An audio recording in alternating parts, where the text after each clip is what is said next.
Alladzi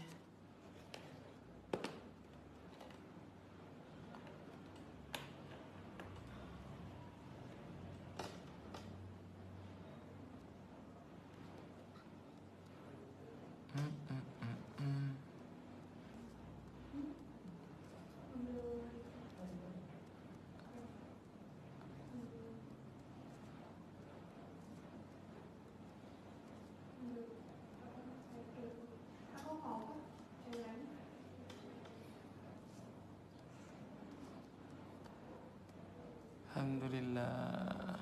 Yes, kita mulai live. Live again.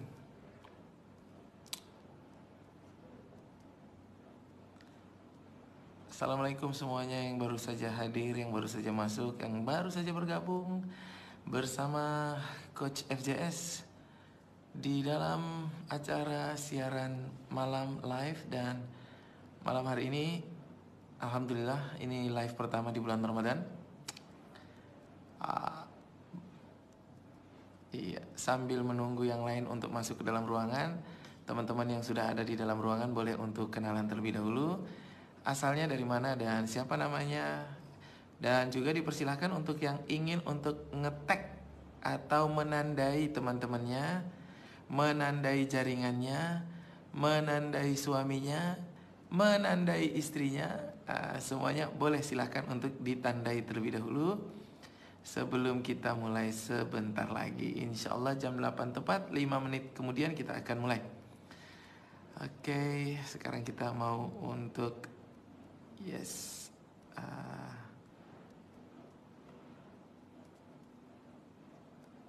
Oke. Alhamdulillah. Ya, ada yang mau request lagu apa? Mbak Redia Frisna. Mbak Redia, mudah-mudahan sehat selalu, banyak rezekinya ya. Nggak kemana-mana Mbak Redia. Terus kemudian ada Mbak Mukti Rahayu Nasa. Oh, Nasa ini berarti yang jualan itu ya, pesawat ulang-alik NASA. Oh.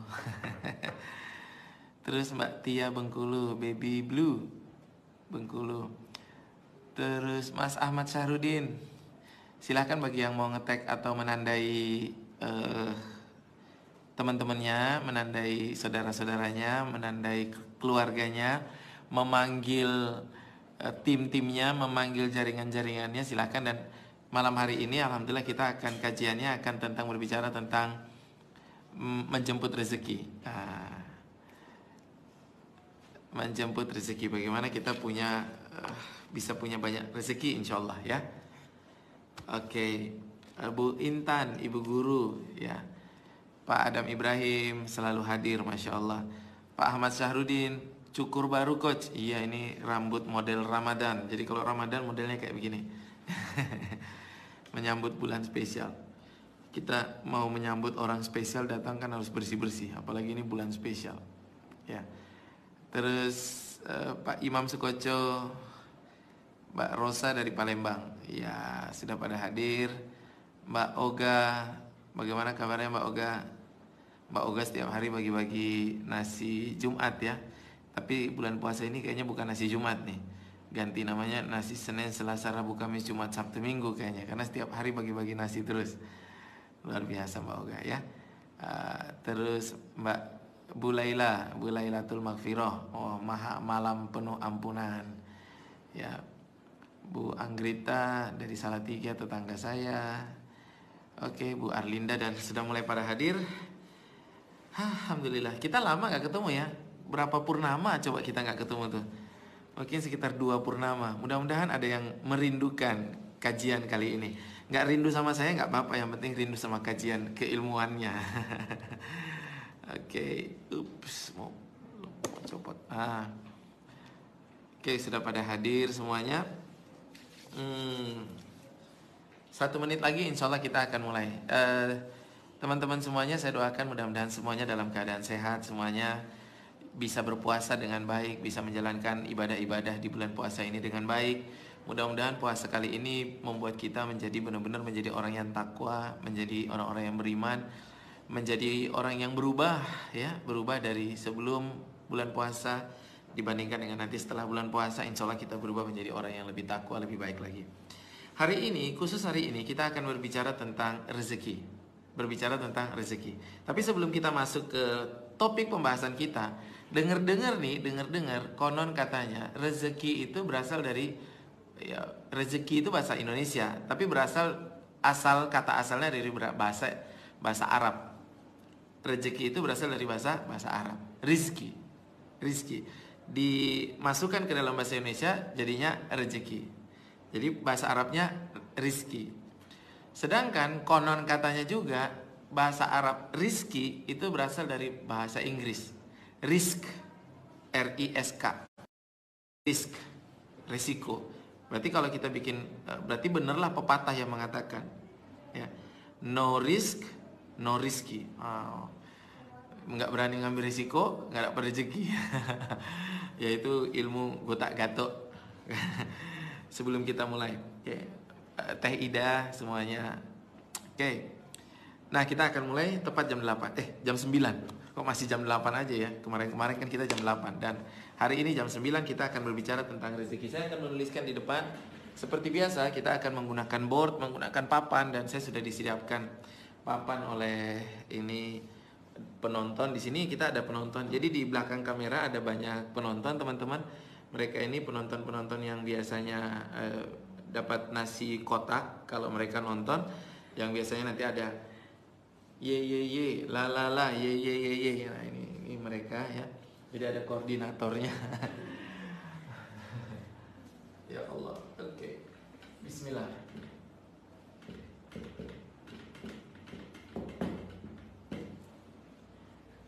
Ya, Mbak Anita Rahmawati. Oke, kita mulai ya. Semua sudah siap, sudah 120 orang sudah siap. Kita akan memulai 123 dan ini akan terus bertambah insya Allah sampai sekitar 200-an orang yang nonton. Tapi biasanya setiap malam tuh yang kalau diakumulasi tayangannya bisa sampai 2.000, 2.500 bahkan 3.000 penonton. Ya. Nah, kita mulai. Bismillahirrahmanirrahim. Assalamualaikum warahmatullahi wabarakatuh. Alhamdulillahirabbil alamin, alladzi arsala rasulahu bil huda wa dinil haq liyudhhirahu ala dini kullihi wa kafa billahi syahida. Asyhadu an la ilaha illallah wa asyhadu anna Muhammadan abduhu wa rasuluhu wa la nabiyya ba'da. Teman-teman semuanya yang dirahmati oleh Allah Subhanahu wa taala, saya ingin mengajak kita semuanya untuk pertama-tama kita mengucapkan syukur kehadirat Allah Subhanahu wa taala. Ada begitu banyak nikmat yang Allah berikan kepada kita. Ada begitu banyak karunia yang Allah berikan kepada kita. Sampai-sampai Allah mengatakan dalam Al-Quran, barang siapa yang ingin mencoba-coba untuk menghitung berapa banyak nikmat, berapa banyak karunia yang Allah telah berikan kepada kita, niscaya tidak akan ada yang sanggup untuk melakukannya. Ada seorang kakek-kakek yang dia kena corona ya. Dia kena corona kakek ini, lalu kemudian dia pingsan. Kakek ini dia pingsannya selama 3 hari. Lalu kemudian karena dia kena corona, maka dia harus dipasang alat namanya alat untuk pernapasan itu ventilator ya. Dia dipasang ventilator. Ya bukan ventilasi. Kalau ventilasi itu kalau dia kakeknya semacam rumah, tapi ini kakek ya, karena dia kakek-kakek maka ventilator. Alat untuk dia bisa respirator, bisa bernafas, karena corona itu membuat orang pernapasannya jadi tertutup saluran pernapasannya dan sakit jadinya. Nah, jadi ada seorang kakek dia kena corona, lalu kemudian dia pingsanlah dia selama 3 hari. Selama 3 hari dia pingsan, dia tidak sadarkan diri. Tiba-tiba ketika dia terbangun, dia mendapati dirinya sudah berada di rumah sakit. Sudah berada di dalam rumah sakit. Dia melihat ini kondisinya kok kayak rumah sakit. Lalu ada susternya dan dia bertanya kepada suster, "Suster, ini saya di mana?" Kata suster, "Bapak sedang ada di rumah sakit." "Rumah sakit mana?" Lalu dijelaskanlah kepada suster, "Siapa yang membawa saya ke sini?" Lalu suster pun menceritakan bagaimana urut-urutannya sampai kemudian si bapak tua ini yang usianya sudah 70-an tahun ini itu bisa berada di rumah sakit. Lalu kemudian dia bertanya, "Saya sudah berapa hari pingsan?" Kata suster, "Bapak sudah 3 hari pingsan." Hah? Kaget dia. Lalu dia bilang, "Boleh nggak saya lihat berapa biaya yang harus saya tanggung selama 3 hari ini? Berapa biaya yang harus saya bayar selama 3 hari ini?" Lalu kemudian suster ini pun pergi kemudian mencetak billing, mencetak tagihan selama 3 hari itu berapa biaya. Karena dipasang ventilator sampai untuk pernapasan ya. Jadi setelah dia melihat biayanya yang harus dia bayar dalam 3 hari, kakek ini pun kemudian menangis. Dia menangis, dia mulai menangis, air matanya mulai keluar, sedih dia. Dia melihat biaya itu pun dia sedih. Lalu kemudian susternya mengatakan, Bapak kenapa menangis? Apakah Bapak takut nanti tidak bisa membayar biaya rumah sakit? Lalu si kakek ini pun, bapak ini pun mengatakan bahwa saya menangis bukan karena saya takut, bukan karena saya tidak mampu untuk membayar biaya rumah sakit ini. Saya menangis karena ternyata 1 hari saya menggunakan ventilator, bantuan untuk pernapasan, itu ternyata biayanya besar sekali. Ini 3 hari biayanya besar sekali. Dan ternyata selama 70 tahun umur saya, selama 70 tahun usia saya hidup, saya ternyata dikasih udara, dikasih pernapasan yang gratis oleh Allah Subhanahu wa taala, dan saya tidak pernah membalasnya dengan kebaikan atau berbuat amal kebaikan. Dan saya baru sadar ternyata kalau seandainya Allah menghitung-hitung, kalau seandainya Allah menagih hitungannya, maka benarlah saya tidak akan bisa untuk menghitungnya. Terlalu banyak yang harus saya bayar. Dan ternyata 3 hari saja saya menggunakan ventilator, itu ternyata biayanya sangat besar. Inilah yang kemudian Allah sampaikan di dalam Al-Quran. Sesungguhnya kalau kita mencoba untuk menghitung mata yang kita... Orang sakit mata, berapa biaya yang harus dia gunakan, biaya dikeluarkan untuk beroperasi. Pakai kacamata, pakai... Masya Allah, itu sangat banyak sekali. Telinga, kita punya suara, kita pernapasan, Masya Allah. Jadi seandainya kita mau untuk menghitung berapa banyak yang nikmat yang Allah sudah berikan, tidak akan bisa kita untuk sanggup melakukannya. Maka sebelum kita memulai lagi kelas kita dan kajian kita, saya ingin mengajak kita semuanya untuk senantiasa kita bersyukur kepada Allah, untuk senantiasa kita berterima kasih kepada Allah atas segala yang Allah telah berikan kepada kita. Yang kedua, kita juga memohon semoga saja salawat dan salam senantiasa terlimpah curahkan kepada baginda Nabi yang mulia, baginda Nabi uswatun hasanah kita, Nabi Muhammad sallallahu alaihi wasallam, yang telah menerangi jalan kita dari jalan kejahiliaan kepada jalan yang mengenal Allah, ma'rifatullah. Dan mudah-mudahan solawat dan salam juga tercurahkan kepada keluarganya, para sahabat, para tabi'in, para tabi'ut tabi'in, dan juga para pengikutnya yang senantiasa istiqomah hingga akhir zaman. Oke, teman-teman semuanya, hari ini kita berbicara tentang rezeki. Dan saya pengen bertanya teman-teman, yang pengen banyak rezeki siapa? Katakan saya. Yang pengen banyak dapat rezeki siapa? Katakan saya. Hari ini kita akan berbicara bagaimana caranya kita bisa mendapatkan banyak rezeki berdasarkan hadis dan berdasarkan Quran. Siapa yang pengen banyak rezekinya? Katakan saya. Tulis di situ, saya. Oke. Mudah-mudahan yang menuliskan saya itu kemudian bisa kemudian ilmunya diserap, ilmunya masuk, lalu kemudian itu menjadi menjadi ilmu pengetahuan dan kemudian mudah untuk dipraktekkan, lalu kemudian menjadikan banyak rezeki insyaallah. Oke. Nah, teman-teman semuanya, saya pakai spidol ya. Kita siap-siap lagi untuk membaca terbalik. Sebelum saya bercerita tentang rezeki, teman-teman, saya ingin menceritakan dulu tentang orang-orang, tipe atau jenis-jenis orang yang banyak rezeki, atau contoh orang yang banyak rezekinya. Saya kasih contoh, dan saya kalau kasih contoh yang kita sama-sama kenal. Saya kasih contoh misalnya, yang paling saya senangi, yang paling saya suka untuk bercerita itu adalah tentang orang namanya Abdurrahman bin Auf. Ini orang yang kita kenal semuanya. Ini orang yang paling kaya di zaman Nabi. Orang yang paling kaya di zaman Nabi. Orang yang paling kaya di zaman Nabi. Namanya sahabat, namanya Abdurrahman radhiyallahu an. Nah, saya kasih gambaran tentang kekayaannya Abdurrahman bin Auf. Saya kasih gambaran. Teman-teman semuanya, Abdurrahman bin Auf itu kalau dia duduk dalam majelis Nabi, sekali dia duduk dalam majelis, misalnya ada liqa, ada pertemuan dengan Nabi, lalu kemudian dia duduk dalam majelis Nabi, sekali dia duduk itu, dia kalau infak, dia kalau sedekah, itu kalau kita rupiahkan, itu bisa sekitar 3,6 miliar rupiah sekali infak. Jadi sekali dia infak itu, infaknya miliaran, Masya Allah. Dan dia bukan hanya infak ketika ada majelis Nabi, bukan. Abdurrahman bin Auf ini, teman-teman semuanya, itu kekayaannya saking banyaknya sampai-sampai setiap bulan itu dia open house, dia buka pintu rumahnya, dan kemudian dia membagikan hartanya itu kepada para sahabat-sahabat yang miskin, kepada para sahabat-sahabat yang fakir, itu dibagikan, dan itu nggak pernah habis-habis. Jadi orang ini orang yang sangat kaya, yang para ulama itu mengatakan dia itu kalau pegang apapun, dia kalau angkat rumput, di dalam rumput itu, di bawah rumput itu bisa ada emas. Jadi dia bertangan dingin ibaratnya. Ini orang ini rezekinya banyak. Siapa yang pengen seperti dia? Dia nggak pernah merugi dalam berbisnis. Nggak pernah merugi. Saya kasih gambaran. Ada cerita yang masyhur tentang Abdurrahman bin Auf ini.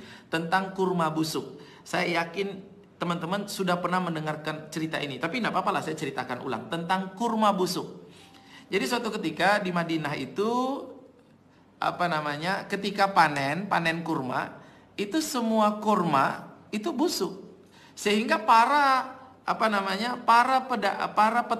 petani kurma itu yang tadinya mereka sudah berpikir nanti mereka akan mendapatkan keuntungan yang banyak, mereka berpikir mereka akan mendapatkan uang yang banyak, pada saat panen ternyata kurmanya tidak bagus, ternyata kurmanya tidak seperti kurma yang pada umumnya pada tahun-tahun sebelumnya. Kurmanya kualitasnya jelek. Nah, melihat keadaan itu, Abdurrahman bin Auf ini bukan petani kurma, dia pedagang. Tajirun, ya, dia pedagang. Nah, dia melihat keadaan itu, melihat sahabat-sahabatnya, melihat orang-orang di Madinah ketika itu kurmanya nggak bagus, maka yang dia lakukan adalah dia bilang, ya sudahlah, saya beli aja kurmanya, walaupun nanti kurma ini nggak bisa diapa-apain, walaupun kurma nggak apa-apa, saya beli kurmanya dengan harga normal. Jadi dia kumpulkan seluruh orang-orang yang punya petani kurma yang panen itu, lalu dia bayar dengan harga normal, harga kurma normal. Jadi bukan kurma busuk, harga kurma normal. Dia bayar itu semuanya. Lalu kemudian petani pun senang, petani pun semua senang. Mereka sangat bangga, mereka sangat senang dengan Abdurrahman. Jadi Abdurrahman ini dia banyak uang dan dia membeli itu semuanya, dan dia rugi nggak apa-apa. Dia rugi nggak apa-apa.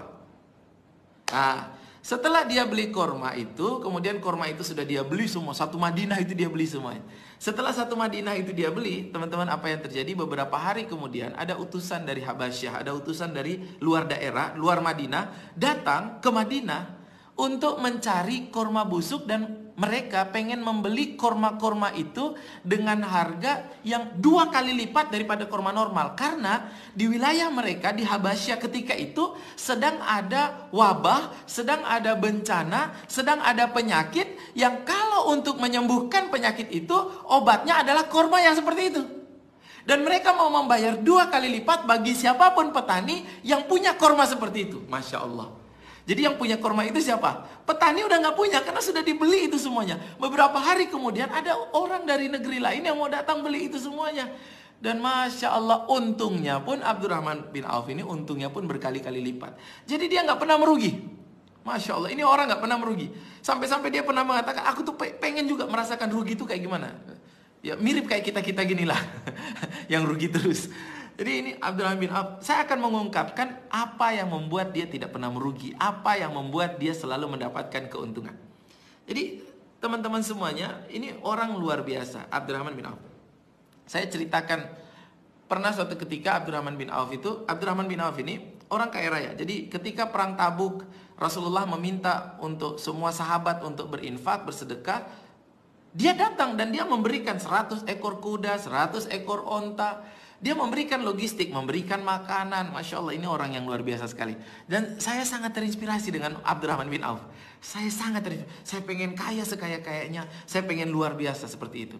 Nah, tapi begini teman-teman, ada orang yang salah paham.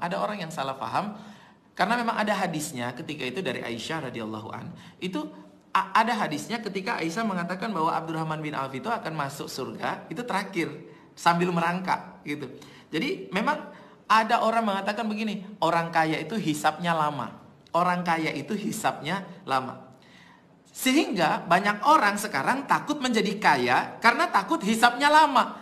Begini loh. Orang kaya itu pasti hisapnya lama. Pasti. Tapi tidak apa-apa kita hisap lama, itu tidak apa-apa. Selama setiap kali dihisap, hisap itu artinya perhitungan amal baik dan amal buruk. Selama setiap kali dihitung setiap amalan kita, itu hasilnya jadi pahala. Dihitung lagi, ini kamu sumbang ke sini sekian, coba saya hitung. Ini kamu niatnya benar nggak? Cara benar nggak? Oh jadi pahala. Ini kemarin lagi kamu sumbang di sini, oh jadi pahala. Kini jadi pahala. Jadi yang penting semua hisapnya itu, semua hasil perhitungan itu jadi pahala. Lama nggak apa-apa, karena namanya orang uangnya banyak, dia pasti mempertanggungjawabkan setiap sen.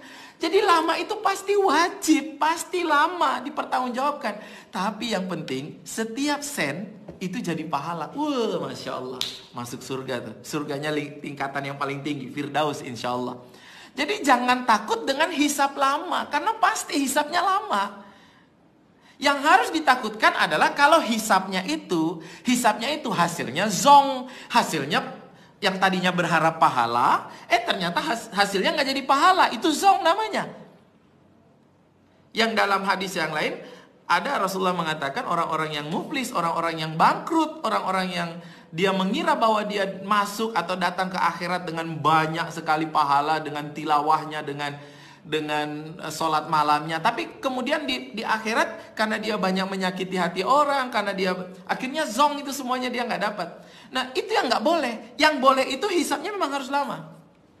Yang penting hasilnya adalah pahala, hasilnya adalah kebaikan.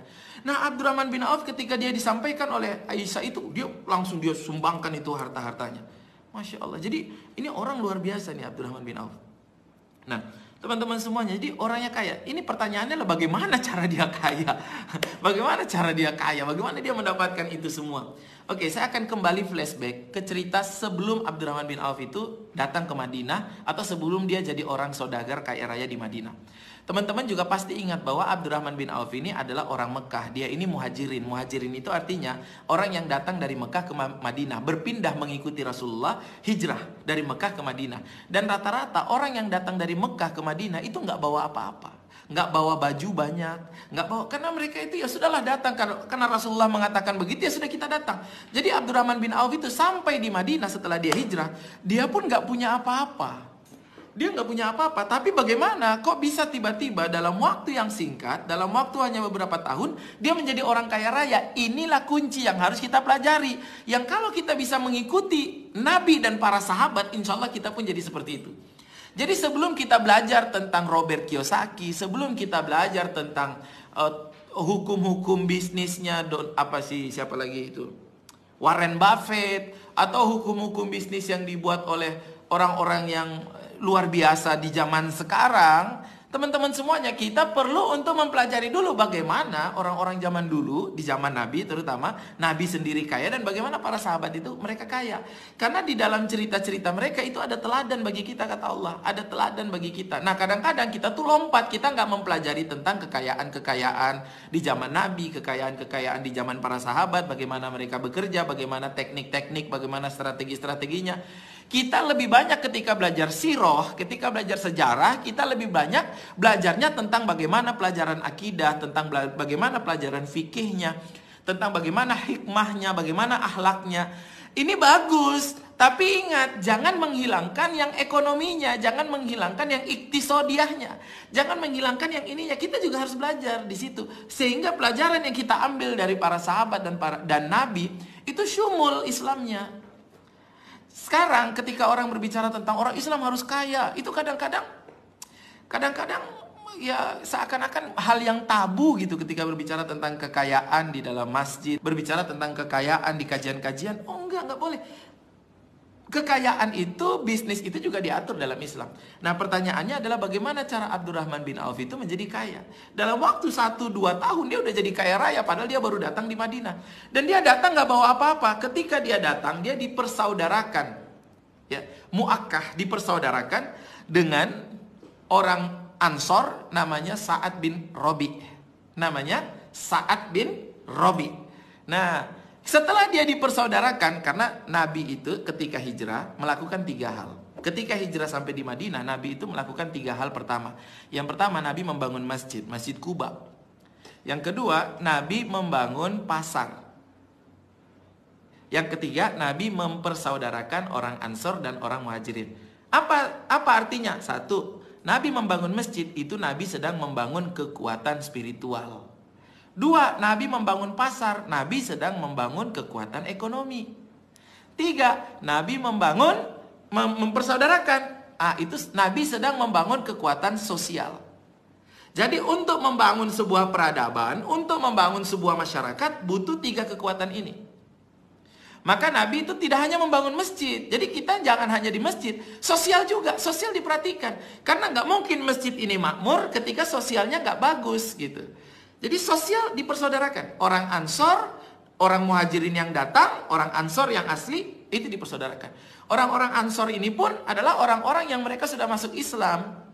Yang mereka ketika awal-awal sebelum ada Muhajirin, ketika sebelum hijrah, mereka sudah masuk Islam, diislamkan oleh siapa namanya?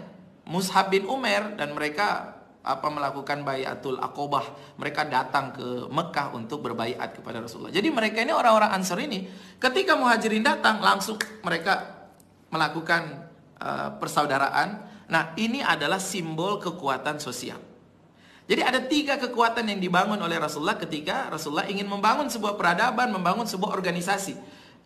Dan ini bisa dicontoh, kita mau membangun organisasi bisnis, mau membangun organisasi apapun, harus ada 3 kekuatan ini. Kekuatan spiritual, kekuatan ekonomi, atau kekuatan sosial. Membangun bisnis pun sama. Kalau kita membangun bisnis, ukurannya hanya ukuran-ukuran ekonomi, ini akan kering. Ini nggak akan bisa besar, ini akan kering, nggak bisa. Maka bisnis itu bisa dibangun kalau ada nilai-nilai spiritual, kalau ada nilai-nilai agama. Kalau ada kekuatan yang kedua, kekuatan spiritual dan juga kekuatan sosial, kekuatan yang dimana antara tim kita, di dalam karyawan kita itu saling menguatkan. Sama, jadi Nabi ketika hijrah melakukan ini. Oke, kita kembali ke dalam ceritanya Abdurrahman bin Auf.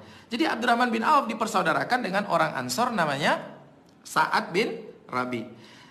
Sa'ad bin Rabi ini karena perintah Nabi untuk bersaudara dengan Abdurrahman bin Auf, maka semua yang dimilikinya itu dia tawarkan kepada Abdurrahman bin Auf. Dia mengatakan kepada Abdurrahman bin Auf, "Wahai Abdurrahman, saya punya kebun. Ini tempat saya mencari nafkah. Saya bekerja di sini.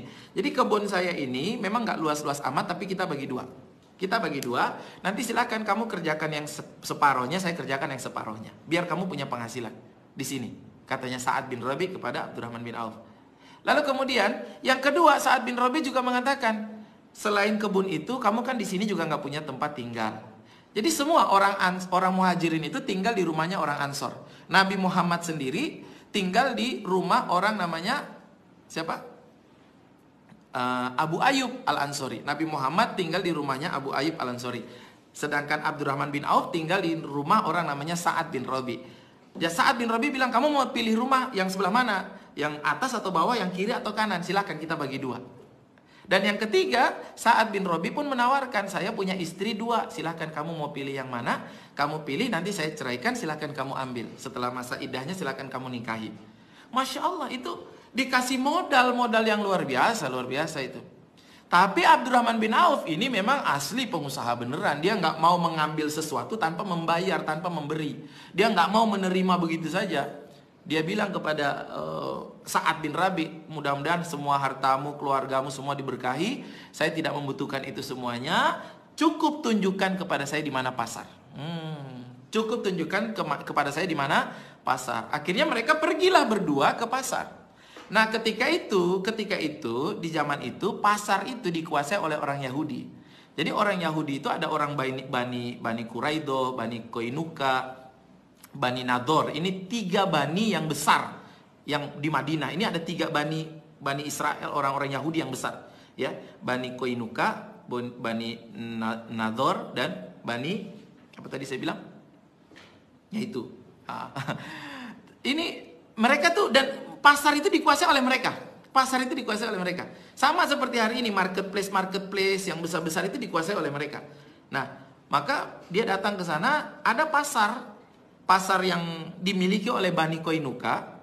Itu dia datang ke situ, jadi jalan berdua sama Sa'ad bin Rabi dan Abdurrahman bin Auf. Sampailah di pasar yang dimiliki oleh pasarnya Bani Koinuka. Pasar ini sekarang itu udah nggak ada. Pasar ini sekarang sudah jadi makam, baki. Di dekat di Masjid Nabawi itu sampingnya itu ada makam. Sebelah mananya itu berarti? Sebelah timurnya, bukan timur.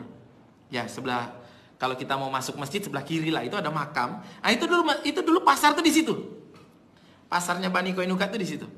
Nah, itu pasarnya orang Yahudi, dikuasai oleh orang Yahudi. Maka Rasulullah membuat pasar sendiri, mulai dari tanah yang dimiliki oleh Sa'ad bin Rabi. Jadi Sa'ad bin Rabi itu punya tanah di depan pasar. Akhirnya orang Muslim bikin pasar sendiri. Nah, apa bedanya pasarnya orang Muslim dengan pasarnya orang Yahudi? Pasarnya orang Yahudi itu kalau siapa yang mau jualan di situ harus bayar sewa. Pasarnya orang Muslim kalau mau jualan di situ nggak usah sewa, cukup nanti ada hasil kita bagi. Nah ini beda nih, beda. Bagi hasil. Bagi hasil. Jadi Abdurrahman bin Auf itu jadi kepala pasar. Jadi kepala pasar. Jadi akhirnya dia mulai untuk jualan. Nah apa yang dijual pertama kali oleh Abdurrahman bin Auf? Jadi saya bercerita dulu ini. Ini cerita sebelum kita ke rizkinya bagaimana Abdurrahman bin Auf bisa kaya raya ya. Ini apa yang dilakukan oleh Abdurrahman bin Auf? Atau apa yang dijual oleh Abdurrahman bin Auf? Barang yang pertama kali dijual oleh Abdurrahman bin Auf itu adalah kendaraan, onta dan kuda. Kuda dan onta. Jadi dia ambil dari pasarnya orang Yahudi. Dia ngambil barang lalu kemudian dia jual lagi. Jadi ibaratnya dia apa? Reseller. Jadi dia reseller. Saya sering mengatakan atau di video-video saya sebelumnya saya bilang bahwa untuk memulai bisnis yang kita butuhkan bukan modal. Untuk memulai bisnis yang kita butuhkan adalah skill menjual. Kalau ada orang yang baru mau memulai bisnis, terus dia bilang aku nggak punya uang, jadi aku nggak bisa mulai, aku nggak punya modal, aku nggak bisa mulai, itu dia pemalas. Yang kita butuhkan untuk memulai bisnis itu adalah skill menjual. Karena sekarang produk itu ada di mana-mana. Kita tinggal datang ke teman kita yang punya produk lalu bilang begini, mau nggak saya ikut menjualkan produkmu? Boleh nggak saya ikut menjualkan produkmu? Insya Allah orang yang punya produk pasti mengizinkan. Pasti mengizinkan. Ya kan? Siapa yang nggak mau produknya dia dibantu dijualkan? Ya kan? Nah sekarang kita kalau mau memulai bisnis itu butuh keahlian. Nabi Muhammad, Abdurrahman bin Auf itu ketika mereka memulai bisnis bukan memulai dengan modal. Nabi Muhammad memulai bisnis dengan keahlian, kemampuan jualan yang luar biasa. Nabi Muhammad itu sangat disenangi oleh bosnya. Bosnya siapa? Siti Khadijah. Sangat disenangi karena dia salah satu pegawainya Ibunda Khadijah yang selalu mendapatkan untung yang banyak. Dan semua orang yang berbelanja di tempatnya Nabi mereka senang. Jadi skill jualan. Jadi salah satu yang membuat Nabi Muhammad itu luar biasa jualannya itu akhlak dalam jualannya. Mungkin nanti di kesempatan lain bagaimana saya menjelaskan tentang bagaimana akhlak dalam berjualan, akhlak dalam berbisnis. Tapi kesempatan ini saya berbicara tentang rezeki terlebih dahulu. Jadi Abdurrahman bin Auf itu dia menjualkan yang pertama kali itu adalah onta dan kuda. Teman-teman tahu nggak berapa yang dia bisa jual? Dia bisa jual onta dan kuda itu, maaf ya, onta itu harganya sekarang itu kalau teman-teman lihat di Google itu onta itu bisa sampai 50 jutaan satu ekor. 50 juta satu ekor. Kuda, kalau untuk kuda perang, itu bisa sampai 100 juta. Kuda perang, itu bisa 100 juta. Tapi kalau kuda biasa yang buat delman, yang pendek, yang kecil, itu mas 10 juta ada. Jadi, ya kayak orang beli mobil lah. Mobil itu ada mobil mahal, ada mobil murah. Nah, dulu di zaman dulu, onta yang paling bagus itu ya disebut onta merah itu. Onta yang paling mahal itu. Kalau sekarang ya onta merahnya ya Ferrari itu. Yang warna merah itu. Jadi harganya bermacam-macam. Nah, dan rata-rata onta itu 50 jutaan. 50 juta itu kendaraan sekarang apa coba 50 jutaan? Nah, teman-teman semuanya tahu nggak 50 jutaan onta? Abdurrahman bin Auf itu satu hari dia bisa menjual lebih dari 100 ekor onta setiap hari. Masya Allah. Jadi saya ulangi. Setiap hari Abdurrahman bin Auf itu bisa menjual lebih dari 100 ekor onta setiap hari. Setiap hari bisa menjual 100 ekor onta. Banyak sekali ini. Masya Allah. Jadi banyak sekali onta yang bisa dia jual. 100 ekor onta. Mau tahu caranya bagaimana cara jualannya Abdurrahman bin Auf? Banyak. Mau tahu caranya? Dan ini di ilmunya Abdurrahman bin Auf yang dipakai kemarin, yang membuat dia, yang dipakai dulu, itulah yang membuat Google hari ini menjadi perusahaan nomor 1 terbesar di dunia. Itulah yang membuat Facebook hari ini menjadi perusahaan yang besar di dunia. Itulah yang membuat hari ini banyak perusahaan-perusahaan kayak Tokopedia, Gojek dan lain. Itu semua, maaf, itu ilmunya sudah ada dan dipraktekkan oleh Abdurrahman bin Auf. Sudah ada. Jadi Abdurrahman bin Auf itu satu hari bisa menjual 100. Jadi ibaratnya kalau dia tuh dealer mobil, dia bisa jual mobil atau motor satu hari 100. Masya Allah. Dealer itu satu hari satu keluar mobil aja udah luar biasa. Satu hari keluar satu udah luar biasa. Tapi dia satu hari bisa 100. Pertanyaannya apa yang dia lakukan? Bagaimana caranya? Strateginya sederhana. Strateginya yang dilakukan oleh Abdurrahman bin Auf. Abdurrahman bin Auf itu mengambil onta. Contoh, kalau orang Jawa bilang kulaan. Jadi dia mengambil onta, membeli onta. Harga belinya misalnya 1.000 rupiah per ekor. 1.000 rupiah per ekor. Dia ambil dari penjual, dari supplier, dia bawa ke pasar Ingat pasar yang mereka bikin sendiri, kita udah cerita ya, pasar yang dibikin sendiri, pasar yang dibuat oleh orang muslim, diambil oleh dia, dibawa ke pasar, dijual 100 ekor satu hari, satu ekor jualnya 1000. Insya Allah. Berarti untungnya banyak nggak nih? Pada mikir. Saya ulangi. Abdurrahman bin Auf, kulaan, ngambil onta, 1.000 rupiah. Misal, 1.000 rupiah. Ini tekniknya Abdurrahman. 1.000 rupiah, satu ekor dia ambil, dia bawa ke pasarnya dia sendiri, dia jual 100 ekor setiap hari. Satu ekor dia jual 1.000 rupiah. Insya Allah. Berarti banyak nggak untungnya? Ngambilnya 1.000, jualnya 1.000. Ada untungnya nggak? Dan 100 ekor setiap hari dia jual. Berapa untungnya berarti satu hari? Ini yang dilakukan oleh Gojek, ini yang dilakukan oleh Google. Seakan-akan gak ada untung. Seakan-akan Abdurrahman tuh gak ada untung. Coba bayangkan, Google, teman-teman pakai Google nggak? Setiap hari mencari sesuatu di Google nggak? Google itu kita nyari apapun di dalamnya ada. Kunci motor kita hilang, kita cari di situ, tulis di mana kunci motor saya. Keluar jawabannya. Walaupun gak benar. Tapi dia selalu punya jawaban. Kita tuh make Google, make Gmail, nonton YouTube, kita gak pernah bayar. Kita gak pernah bayar. Seakan-akan mereka gak punya keuntungan. Tapi kok mereka bisa jadi perusahaan yang besar? Dari mana sumber cash flow-nya? Bagaimana cash in-nya? Abdurrahman bin Auf juga sama. Seakan-akan tidak ada keuntungan. Tapi dia sangat kaya raya. Saya kasih tahu, Abdurrahman bin Auf itu ketika meninggal dunia, dia memberikan warisan. Warisannya itu kalau dinilai dirupiahkan, pernah dihitung oleh Ustadz Adi Warman Karim, itu totalnya nilainya 11 triliun. 11 triliun itu warisannya, terdiri atas lempengan-lempengan emas yang saking lamanya itu disimpan sampai udah harus pakai kapak itu untuk memisahkannya itu. Sampai orang yang pakai kapak untuk memisahkan logam-logam itu tangannya sampai kapalan itu gara-gara saking banyaknya. 11 triliun itu kira-kira berapa jutanya juta? Kan banyak banget itu. Itu warisannya. Jadi Abdurrahman bin Auf itu kaya raya, sama seperti Google, sama seperti, dan mereka itu, Abdurrahman bin Auf itu jualannya ngambil 1.000, jual 1.000. Pertanyaannya, dari mana dia dapat untung? Nah, dia dapat untung tidak dari penjualan ontanya. Jadi onta itu adalah alat untuk menghasilkan traffic, alat untuk menghasilkan kunjungan. Abdurrahman bin Auf mendapatkan keuntungan dari penjualan pelana, dari penjualan tali, dari penjualan sepatu, onta, kuda, dari penjualan kacamata kuda, dari penjualan aksesorisnya. Abdurrahman bin Auf dikenal sebagai orang yang penjual onta dengan barang-barang berkualitas dan harga murah. Jadi dia datangkan orang, traffic, dengan cara magnetnya, leadnya adalah ontanya. Lead magnetnya adalah ontanya. Jadi orang itu harus datang terlebih dahulu. Orang sudah datang, baru kemudian dia cross selling, dia upselling mereka pada saat mereka sudah datang. Jadi kalau kita mau jualan, langkah pertama yang harus kita lakukan adalah berpikir bagaimana cara membuat orang datang terlebih dahulu. Teman-teman punya warung, teman-teman punya toko, pengen laku, pengen jualan. Nggak usah mikir bagaimana orang beli dulu, itu nanti. Mikir bagaimana orang datang dulu. Orang sudah datang, baru kita closing. Closing, kalau orang sudah beli, baru kita up lagi, baru kita cross lagi.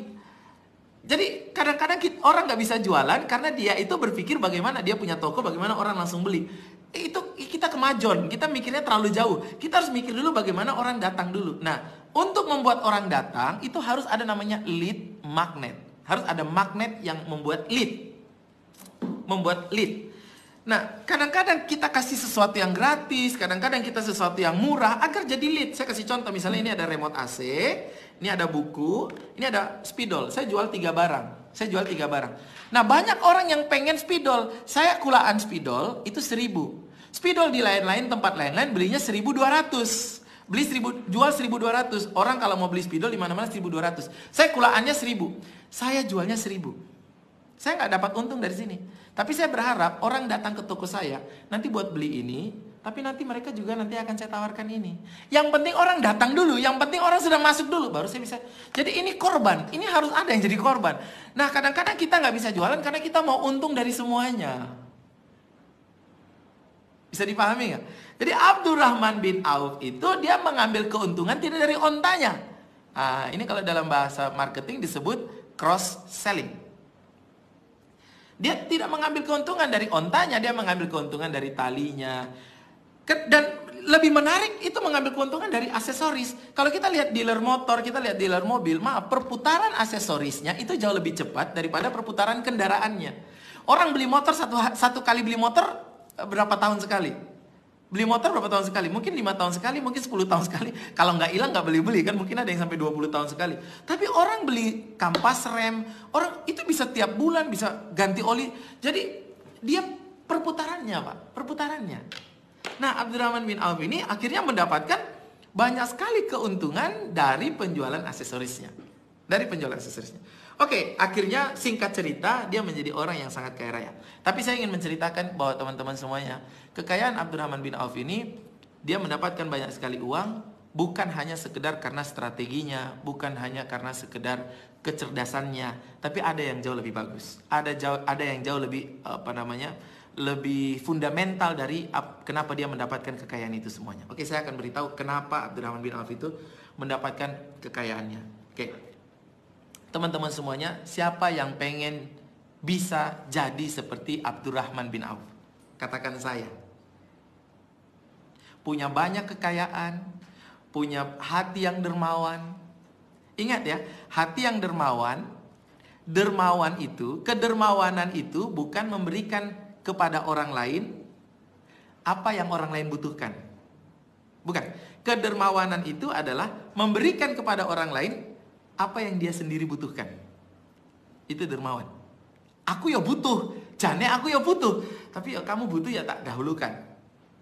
Nah, jadi itulah dermawan. Nah, untuk bisa seperti Abdurrahman bin Auf, ini nanti saya bisa juga cerita Sayyidina Utsman bin Affan.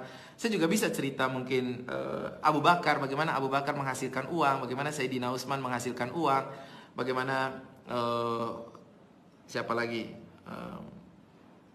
Umar radhiyallahu an menghasilkan uang. Saya bisa menceritakan itu, tapi khusus kali ini untuk menggambarkan bagaimana kita bisa mendapatkan rezeki seperti Abdurrahman bin Auf, saya akan ceritakan khusus Abdurrahman bin Auf. Umar itu juga lebih luar biasa tuh, ya. Tapi nanti aja, next video. Kita masih punya banyak waktu. Oke. Uang, kita paham dulu. Uang dan rezeki. Uang dan rezeki itu dua hal yang berbeda. Ini pahami terlebih dahulu. Kita harus punya kesamaan pemahaman. Ingat, uang dan rezeki itu dua hal yang berbeda. Uang dan rezeki dua hal yang berbeda. Saya udah berapa kali ngomong ini, ya. Uang itu alat tukar. Uang itu apa? Alat tukar. Ini dua hal yang berbeda. Cara mendapatkannya berbeda, konsepnya berbeda, semua berbeda. Uang itu alat tukar. Definisi uang itu apa? Alat tukar yang dipakai di sebuah daerah, sebuah wilayah yang legal dan lain sebagainya. Uang itu alat tukar. Uang itu bisa berbentuk apapun. Zaman dulu uang itu kendi. Wah, kok kendi apa namanya? Dari tanah liat, emas, kemudian perak. Nah, sekarang uangnya fiat, kertas. Saya punya uang 2000 perak. Uang 100 rupiah. Uang. Jadi uang itu alat tukar. Jadi kalau teman-teman pengen nasi uduk, maka teman-teman harus punya uang untuk ditukarkan dengan nasi uduk itu. Itu uang. Itu uang. Rezeki itu beda. Rezeki itu kata Nabi, rezeki anak Adam itu ada 3. Jadi rezeki kita ada 3. 1, apa yang kita makan. 2, apa yang kita nikmati, apa yang kita pakai. 3, apa yang kita sedekahkan di jalan Allah. Apa yang kita makan, apa yang kita pakai, kita nikmati, apa yang kita sedekahkan. Jadi kalau kita punya uang 10.000 di kantong, 10.000 rupiah di kantong, kita belum beli kue dan kita belum memakan kue itu, masih jadi uang, itu belum jadi rezeki. Kalau uang itu sudah kita rubah jadi kue, kue itu kita makan, itu rezeki. Kalau saya punya uang 10.000 di kantong, saya keluar dari sebuah toko, saya kasih 10.000 itu kepada tukang parkir yang menjaga parkir saya, karena saya bertransaksi dengan dia, saya bayar dia, maka itu belum rezeki. Itu uang. Uang saya berpindah. Kalau uangnya sudah saya belikan baju, lalu bajunya saya pakai, saya nikmati, itu rezeki. Berarti rezeki itu bisa jadi kita nggak punya uang, tapi kita dapat makanan. Itu namanya kita dapat rezeki, walaupun kita nggak punya uang. Rezeki itu juga bisa jadi, kita nggak punya mobil, misal, tapi kita dikasih mobil kantor. Kita menikmati.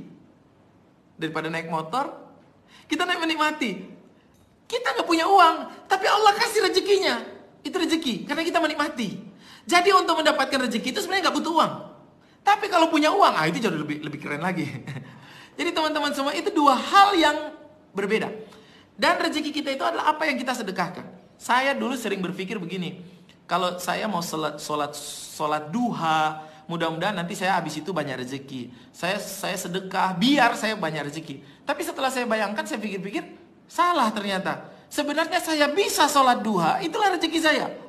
Saya bisa bersedekah, itulah rezeki saya sebenarnya. Jadi rezeki itu tidak harus. Oke, teman-teman pengen mau punya uang harus mulai dari ide. Jadi uang itu mulai dari ide.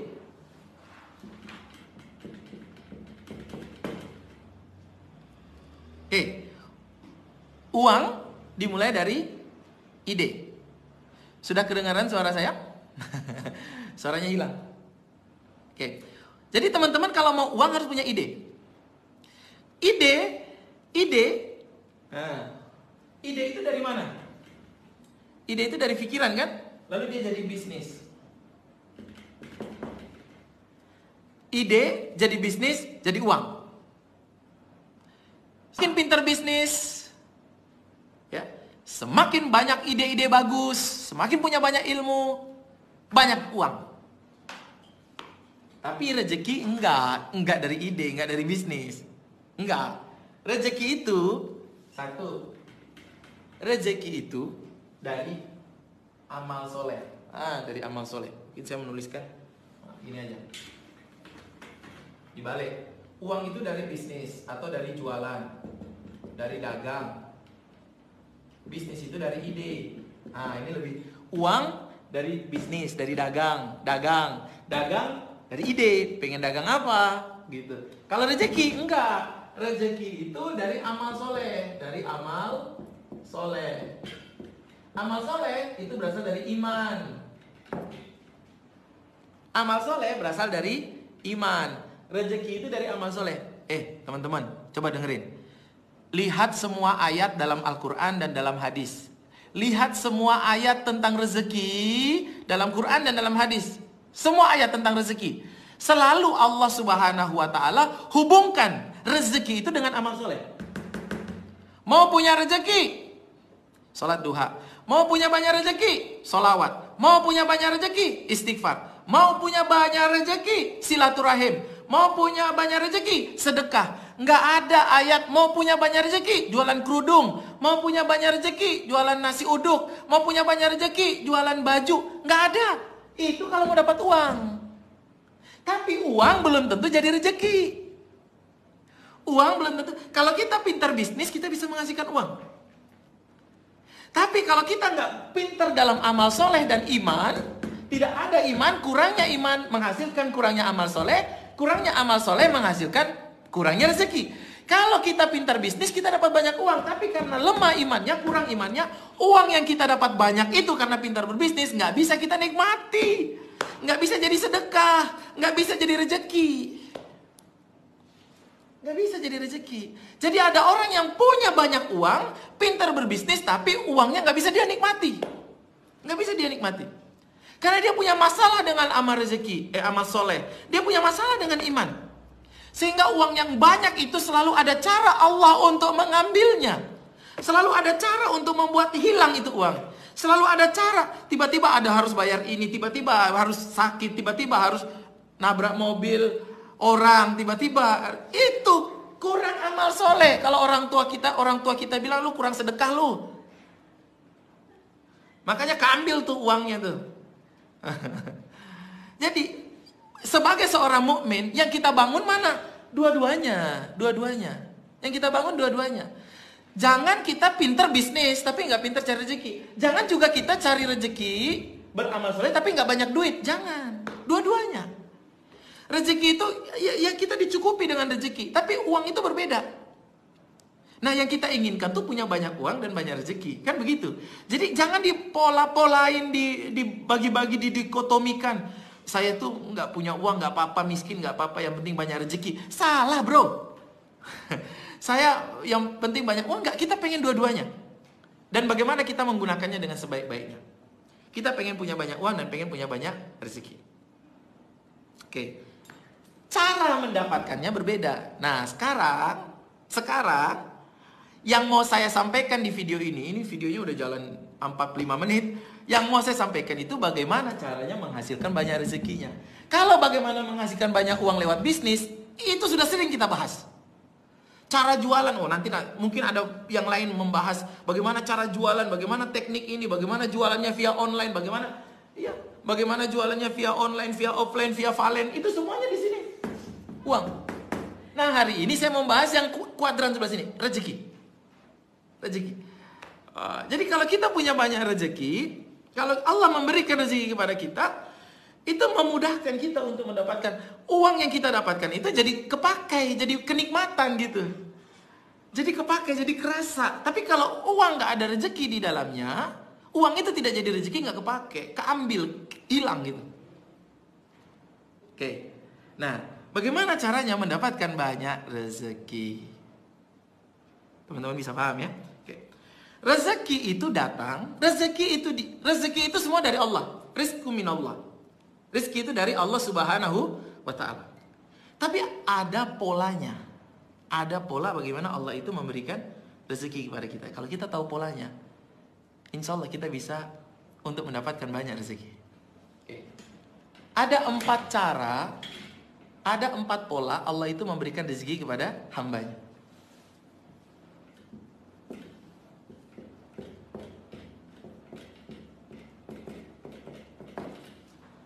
Tulisan saya pola rezeki. Oke. Ada 4 pola Allah memberikan rezeki kepada setiap hamba. Dan bagaimana itu Abdurrahman bin Auf radhiyallahu an itu kaya, Utsman itu kaya. Mereka mungkin tidak membuat jadi 4 pola ini, tapi apa yang mereka lakukan kalau kita polakan jadi 4. Oke. Yang pertama, rezeki itu datang dari Allah Subhanahu wa ta'ala kepada hamba melalui pola yang pertama, namanya istidraj. Namanya apa? Istidraj. Pola yang pertama namanya istidraj. Oke. Namanya istidraj. Pola yang pertama namanya apa? Istidraj. Istidraj itu adalah pola, Masya Allah, sampai keringetan ya. Istidraj itu kita udah tahu lah semua ya. Kita udah tahu lah itu polanya.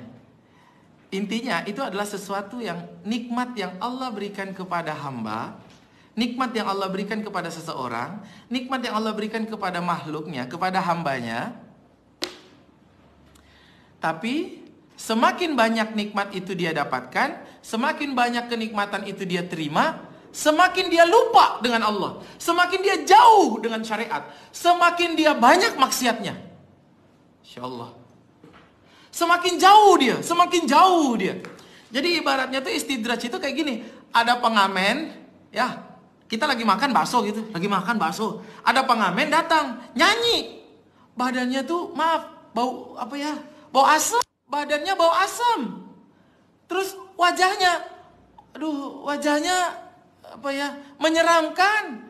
Terus badannya penuh tato. Badannya kekar, tato, pakai baju yang ini lagi. Jadi kalau ngangkat ketek, bau asam gitu, kita lagi makan. Tatonya di sini, naga gede. Masih muda soalnya ya. Kalau dia udah tua, udah krempeng, kecil kan udah jadi cacing. Udah kecil. Jadi Ini badannya terus nyanyi, muncrat lagi. Muncratnya masuk ke bakso kita. Aduh. Kita kasih dia uang, kalau nggak dikasih dia nggak pergi. Kita kasih dia uang biar dia cepat pergi. Masya Allah. Itu istidraj. Jadi orang diberikan kenikmatan, orang dikasih sesuatu yang dia inginkan, yang dia rengek-rengekkan tadi, dia dikasih, tapi dia kemudian jadi pergi menjauh. Itu istidraj. Ada nggak orang yang kayak begini? Ada. Banyak. Fir'aun, Ramses, Fir'aun, istidraj. Fir'aun itu Masya Allah dari kecil selalu jadi penguasa. Bapaknya penguasa. Dari kecil selalu jadi penguasa. Jadi dia ini pangeran, anak raja. Anak raja. Teman-teman, saya punya pertanyaan. Kalau raja mati, anaknya jadi apa? Kalau raja mati, anaknya jadi apa? Nah, salah. Jadi yatim. Belum tentu jadi raja. Sudah pasti jadi yatim. Jadi teman-teman, ini Firaun ini dari kecil, ini udah anak raja. Dia nggak pernah nggak berkuasa, nggak pernah miskin, nggak pernah sakit. Firaun tuh nggak pernah sakit. Jadi kalau kita pengen sehat terus, kita pengen supaya kaya terus, kita pengen supaya nggak pernah hidupnya susah, itu panutannya Firaun, bener. Karena Nabi itu sakit, Nabi itu ya pernah miskin, pernah kaya, pernah jomblo, pernah istrinya satu, pernah istrinya banyak, pernah jadi masyarakat biasa, pernah jadi pemimpin. Maka Nabi itu komplit, pakai telur, komplit. Jadi teman-teman semuanya, Fir'aun ini istidraj. Sama seperti Korun. Korun itu kalau ditanya, kamu punya harta, Korun itu bendaharanya Fir'aun. Korun itu kalau ditanya, hartamu dari mana? Ya, dia bilang, ya ini karena kepinteranku, karena kehebatanku. Enak aja, ini semua karena aku yang kerja, ini karena aku yang luar biasa. Maka Allah tenggelamkan dia. Allah tenggelamkan dia dengan seluruh harta-hartanya, hilang dia. Mana kebesaranmu? Masya Allah. Jadi yang pertama istidraj. Dan saya selalu memohon perlindungan kepada Allah Subhanahu wa taala, mudah-mudahan apa yang kita dapatkan itu bukan istidraj. Mudah-mudahan semakin banyak kenikmatan yang kita dapatkan, semakin banyak. Jadi jangan sampai begini, misalnya kita tadinya nggak punya motor, setiap hari jalan kaki ke masjid, setiap hari ikut pengajian. Setelah punya motor, kita nggak ke masjid, kita nggak ke pengajian, kita nggak menggunakan motor kita untuk kebaikan, kita nggak menggunakan mobil kita untuk kebaikan. Ini hati-hati. Mudah-mudahan kita tidak termasuk orang yang istidraj. Oke, itu yang pertama. Jadi ada pola yang pertama namanya istidraj. Dan insya Allah kita sudah tahu ini semuanya. Ya, semakin banyak kenikmatannya, semakin banyak dosanya, semakin jauh dia dari Allah Subhanahu wa taala. Semakin dia tidak ada kenikmatan untuk berkhalwat dengan Allah Subhanahu wa taala. Semakin tidak ada itu rasanya, rindu, rasa kangen itu hilang. Tapi semakin banyak kenikmatannya. Maka kita senantiasa, teman-teman semuanya, kita nggak pernah tahu kita ini dari mana. Tapi kita selalu berdoa, mudah-mudahan ini bukan kita tuh bukan istidraj.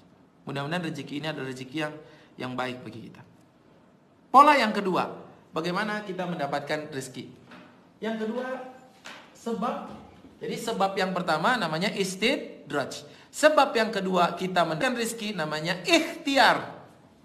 Namanya ikhtiar. Oke. Sebab yang kedua kita mendapatkan rezeki adalah karena kita ikhtiar. Allah bilang, innallaha la yughayyiru ma biqaumin. Allah tidak akan merubah nasib kita, Allah nggak akan merubah rezeki kita kalau kita nggak berusaha, kalau kita nggak berusaha terlebih dahulu. Maka ikhtiar itu bisa merubah kehidupan kita. Ikhtiar itu bisa merubah, usaha itu bisa merubah kehidupan kita. Nah, cuman begini teman-teman, hati-hati ya. Kalau kita mau cari rezeki yang banyak, kalau bisa memang wajib bagi kita ikhtiar, tapi jangan mengandalkan ikhtiar yang di ujung tombak, yang utama, jangan. Capek. Karena rumusnya begini, kita ikhtiar 5, hasilnya 5. Maka kalau kita mau dapat hasil 10, kita harus ikhtiarnya 10. Kalau kita mau dapat hasil 200, kita harus ikhtiarnya 200. Capek banget kalau mau kaya pakai cara ikhtiar ini. Capek bener, kerjanya 24 jam. Bisa jadi kalau ada 25 jam, 25 jam ikhtiar. Jadi ikhtiar ini bisa untuk mendapatkan rizki kita, bisa untuk mendapatkan apa yang kita inginkan, tapi capek. Nah, bagaimana kita dengan waktu yang singkat dapatnya banyak? Nah ini pasti nggak pakai ikhtiar. Karena ikhtiar itu memakan waktu yang panjang untuk mendapatkan hasil banyak, mendapatkan waktu yang panjang. Teman-teman pernah nggak lihat orang yang dia tuh baru kerja sedikit, baru kerja sebentar, tapi kok dia udah bisa bangun rumah, tapi kok dia udah beli kulkas yang begitu, yang kulkas yang itu 15 pintu, Masya Allah. Ya, tapi dia udah bisa beli mobil yang kayak begitu, padahal dia baru kerja, dia baru, kok cepat banget dia bisa menghasilkan seperti itu ya? Ah itu pasti bukan ikhtiar itu, karena ikhtiar itu normal dia. Ya, manjada wajada. Siapa yang berusaha bersungguh-sungguh dia akan mendapatkan. Itu rumus ikhtiar. Kita usaha 10 dapat 10. Itu rumus ikhtiar. Wajib bagi kita ikhtiar, tapi hati-hati teman-teman, hati-hati. Kita tuh wajib berikhtiar, tapi jangan berharap dan jangan merasa apa yang kita dapatkan itu karena hasil ikhtiar kita. Saya ulangi, jangan berharap dan jangan merasa apa yang kita dapatkan itu karena hasil ikhtiar kita. Teman-teman kalau berharap mendapatkan sesuatu, keinginan yang teman-teman punya, cita-cita yang teman-teman punya, berharap teman-teman ikhtiar untuk mendapatkannya, dan teman-teman berharap nanti bisa mendapatkannya karena ikhtiar, teman-teman akan terjebak pada betapa kerdilnya kemampuan teman-teman. Nanti teman-teman akan muncul kayak kata-kata, apa saya bisa ya? Karena mengharapkan ikhtiar. Kemampuan kita tuh terbatas, maka ketika kita nggak berani berpikir besar.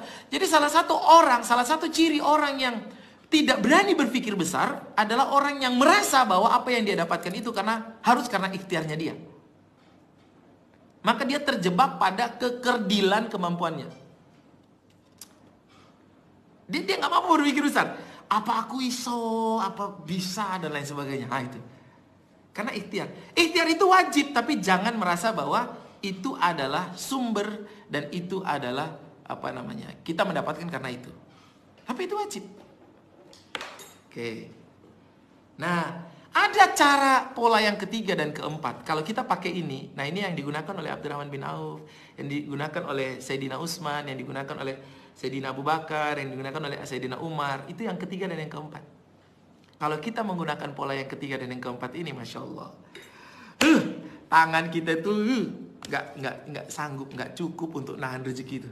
Apa yang kita mau ada, apa yang kita mau ada, apa yang kita ingin ada. Dapat aja, ada aja. Apa itu yang ketiga? Oke, karena waktunya sudah habis, kita akan ketemu lagi. Oh, diprotes. Oh, enggak. Oke, yang ketiga. Poin yang ketiga. Rezeki itu datang karena yang ketiga namanya berkah. Bahasa Arabnya al-barokah. Al-barokah. Apa itu berkah? Berkah itu kebaikan yang bertambah, kebaikan yang terus-menerus bertambah. Saya tuh kalau orang bilang berkah, saya memahami berkah itu begini. Ini pemahaman saya, tapi mungkin teman-teman juga bisa menggunakan pemahaman ini. Pemahaman saya tentang berkah itu begini. Berkah itu sesuatu yang tidak kelihatan. Dia zat apa itu berarti ya? Sesuatu yang tidak kelihatan, yang kalau dia menyentuh sesuatu, kalau dia menyentuh benda lain, berkah itu sesuatu yang tidak kelihatan, yang kalau dia menyentuh sesuatu yang lain, maka sesuatu yang disentuh itu akan bertambah kebaikannya. Saya ulangi. Kalau kita punya harta, lalu harta itu berkah, disentuh keberkahan, maka harta kita itu bertambah kebaikannya. Harta itu bisa menghasilkan kebaikan dan bertambah. Jadi selain bertambah dan juga jadi baik. Kalau kita punya hubungan kita ada keberkahan di dalamnya, disentuh oleh keberkahan, maka hubungan itu akan menjadi bertambah baik, bertambah dan menjadi baik. Jadi akan ada kebaikan-kebaikan yang bertambah. Sebuah pernikahan yang disentuh oleh keberkahan, maka pernikahan itu akan menjadi banyak kebaikannya. Begitu pula kalau dicabut keberkahannya. Begitu pula kalau dicabut. Jadi kita ikhtiar, itu dapat harta. Hartanya dikasih berkah. Masya Allah. Bertambah dia. Saya kasih contoh. Karena kita cerita soal Abdurrahman bin Auf, maka temanya saya selalu bercerita tentang Abdurrahman bin Auf. Abdurrahman bin Auf itu pernah suatu ketika, teman-teman, Abdurrahman bin Auf itu dalam satu hari satu malam, itu jualan dan mendapatkan keuntungan. Ini saya bilang bukan omset, keuntungan. Mendapatkan keuntungan 1 peti emas. 1 peti loh. Kita sekarang ngomong emas 1 gram, 2 gram itu kayak aku punya 10 gram itu udah bangga banget kan. Abdurrahman itu punya 1 peti dalam 1 malam. 1 peti dia dapat 1 malam. Dan dia bingung itu emasnya mau dibuat apa. Dia bingung. Demi Allah dia bingung. Nanti ini ada ceritanya, ada sirahnya. Dia bingung, AC-nya mati. Dia bingung mau dibuat apa. Lalu dia mau tidur tuh dia nggak bisa tidur. Akhirnya apa yang dia bilang sama istrinya? Dia bilang, istriku, saya nggak bisa tidur. Ini harta ini mau saya bagi-bagikan. Nah, kebetulan istrinya soleha juga. Ya, namanya suaminya soleh, istrinya soleha. Ya, mungkin kalau istri-istri yang sana, abang mau jual, abang mau berikan, bagi-bagi, enak aja gitu ya. Mungkin kalau istri-istri yang sekarang, yang di sana, yang di luar-luar sana, bukan yang sedang nonton, bukan. Kalau yang sedang nonton nggak ada istri yang kayak begitu, yang pelit, nggak ada. Yang sedang nonton ini semua istri yang baik-baik.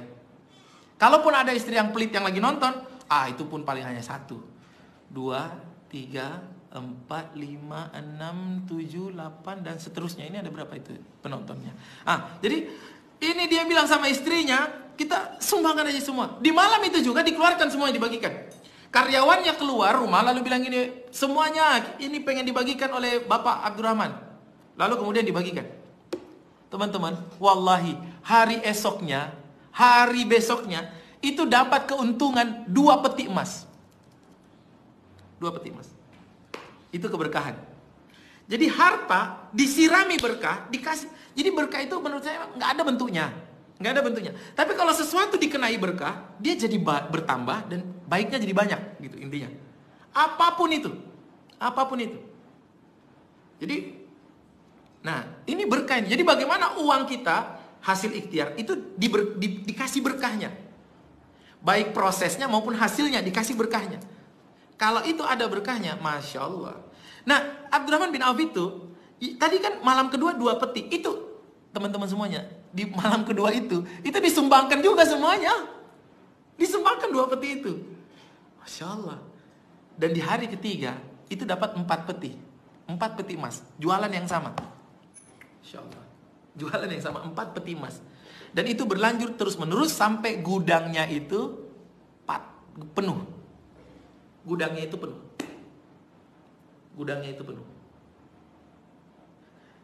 Itu yang disebut keberkahan. Harta dikasih sesuatu yang berkah. Nah, apa sih yang membuat berkah? Sebenarnya yang membuat berkah hidup kita, keluarga kita, harta kita, itu sudah banyak dalilnya di dalam Al-Quran dan juga dalam hadis. Apa sih yang membuat berkah? Kalau tadi ceritanya Abdurrahman bin Auf, hartanya 1 peti lalu kemudian jadi 2 peti, ya berkahnya itu berarti karena sedekahnya. Jadi sedekah itu memberkahi harta kita. Bahasanya begitu. Sedekah itu membuat harta kita jadi berkah. Harta yang mana? Ya, harta yang kita sedekahkan itu. Nanti dia apa? Dia akan apa? Ya, yang kita sedekahkan dia akan kembali lagi menjadi lebih banyak. Jadi sedekah itu memberkahi harta kita. Jadi kalau kita dapat harta, diberkahi. Dengan cara apa? Sedekahkan. Dengan disedekahkan, itu diberkahi. Dan itu janji Allah. Innallaha la yukhiful mi'ad. Allah gak akan pernah mengingkari janjinya. Kalau Allah mengatakan barang siapa yang meminjamkan kepadaku harta atau pinjaman yang baik, akan aku ganti 10 sampai ratusan kali lipat. Masya Allah. Jadi yang pertama yang bisa membuat keberkahan itu adalah sedekah. Maka teman-teman, yang ketiga ini yang kita kejar teman-teman. Ini buat banyak ini. Yang membuat deal-deal kita yang berat jadi mudah. Berkahlah yang membuat deal-deal kita susah jadi mudah. Berkahlah yang membuat hidup kita susah jadi mudah. Berkahlah yang membuat orderan-orderan yang kosong gak ada orderan itu jadi banyak orderan. Berkahlah yang membuat hidup yang gak bahagia jadi bahagia. Berkahlah yang ini berkah ini semuanya. Nah, bagaimana cara mendatangkan berkah? 1, sedekah. Sedekah itu memberkahi harta. Harta yang mana? Harta yang disedekahkan, bukan harta yang tinggal. Bukan harta yang... Aku punya uang 5.000, aku sedekahkan 2.000. Atau aku sedekahkan 3.000. Yang diberkahi yang mana? Yang 3.000 yang disedekahkan. Yang 2.000 ini enggak. Yang akan bertambah tuh ini. Bisa jadi 2 kali lipat, 3 kali lipat, 4 kali lipat. Nah, itu yang pertama. Yang kedua, memberkahi hidup kita, memberkahi bisnis kita, memberkahi harta kita supaya dapat berkahnya, supaya berjibun datang lagi. Yang kedua, Bisa dengan meminta doa dari orang soleh. Minta orang soleh mendoakan. Apapun yang ingin kita berkahi. Anaknya mau diberkahi, minta orang soleh doakan. Keluarganya mau diberkahi, minta orang soleh mendoakan. Orang soleh itu orang-orang yang kedudukannya dekat dengan Allah. Kekasih-kekasih Allah. Kalau dulu para sahabat bisa minta langsung sama Nabi. Bisa minta sama Nabi langsung. Bisa minta sama Nabi. Dan Nabi itu doanya insya Allah makbul. Makbul. Terkabul. Pertanyaannya sekarang Nabi nggak ada. Terus kita minta sama siapa? Ya sama ulama. Warisatul Anbiya. Ulama itu adalah warisnya para Nabi. Orang-orang ulama, orang-orang yang dekat dengan Nabi, dengan Allah, kedudukannya itu kayak orang dalam. Jadi kalau kita mengurus KTP gitu ya, kalau ada orang dalam itu kan enak ya, cepet. Teman-teman punya orang dalam nggak buat ngurus sesuatu? Ngurus ke Allah itu butuh orang dalam juga. Siapa? Para ulama. Minta doa. Saya kasih contoh. Apa dalilnya? Saya kasih contoh. Rasulullah SAW sering dimintain doa. Ada sahabat yang anaknya baru lahir, ditahnik, minta doa sama Nabi. Ada sahabat yang meninggal, minta disolatin sama Nabi. Ada semua sahabat itu dulu minta sama Nabi. Nabi mau meninggal, Nabi pesan sama Umar bin Khattab. Nabi pesan sama Umar bin Khattab. Nanti kamu perhatikan, kata Nabi, di masa haji nanti ada orang yang datang dari Yaman. Kata Nabi nih, kamu minta doa sama dia. Minta dia doakan kamu. Umar bin Khattab aja, mulham, orang yang mendapatkan ilham dari Allah Subhanahu wa taala. Itu aja diajari Nabi untuk minta doa sama si orang ini nih. Orang datang dari Yaman. Dia datang menggendong ibunya, tandanya dia punya bekas luka seperti apa namanya? Apa namanya penyakit apa? Ya itulah, bekas luka sebesar koin. Namanya siapa? Uwais Al-Qarni. Umar radhiyallahu anhu itu dimintai untuk minta berdoa. Teman-teman, dalam kehidupan kita cari berkah nggak sih? Kadang-kadang kita terlalu sibuk ikhtiarnya, teman-teman. Kadang-kadang kita terlalu sibuk ikhtiarnya. Kita nggak melakukan amalan-amalan. Padahal itu jelas banget kok dalam Al-Quran, dalam hadis itu jelas banget. Itu mendatangkan keberkahan. Satu tadi saya bilang sedekah. Sedekah itu kita nggak usah bicara, nggak usah inilah apa ya, nggak usah banyak contoh. Udah banyak banget. Saya nggak setuju.